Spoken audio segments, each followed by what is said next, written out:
তো শুরুতেই দেখে নেবেন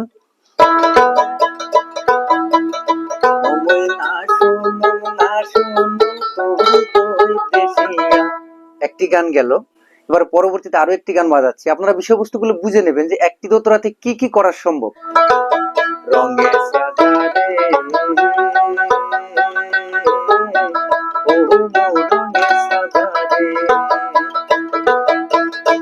দুইটি গান গেল, এবার তৃতীয় গানটি শুনে নেবেন।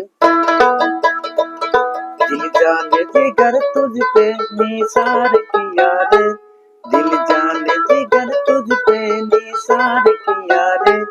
তিনটি গান গেল, এবার পরবর্তী গানটি খেয়াল করবেন।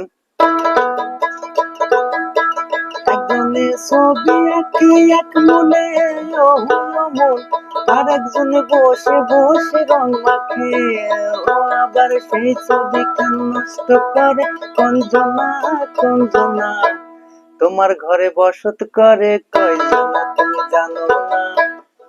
তো এখানে বিষয়বস্তু বুঝে নেবেন যে একটি দোতরাতে চারটি গান মিউজিক বাজানো হয়েছে।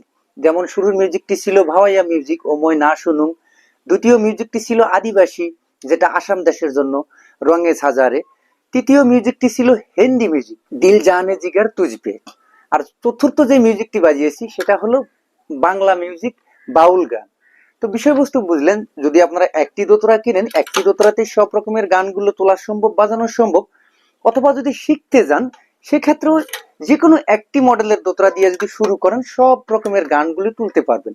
আর বিষয়বস্তু মনে রাখবেন যে গান তোলার ক্ষেত্রে দোতরা বদল করার প্রয়োজন আসে না, অন্য ইনস্ট্রুমেন্টের দরকার পড়ে না।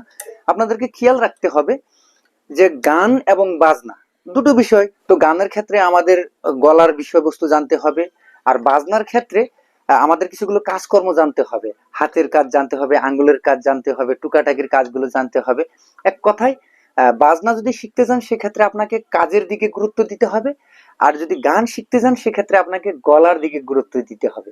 তো আপনারা যে প্রশ্ন করেন যে আমি কোন মডেলের দোতরা নিলে আমার সব রকমের গান বাজানো সম্ভব, তো দেখুন আমরা মডেলগুলো তৈরি করি শুধু দোতরা দেখাবার জন্য।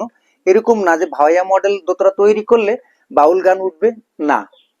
তো বিষয়বস্তু খেয়াল করবেন যে ভাওয়াইয়া মডেলের দোতরাগুলোতে যে বাউল গান উঠবে না, এরকম কোনো বিষয় না। একটি মডেলের দোতরাতে সব রকমের গানই আপনারা তুলতে পারবেন।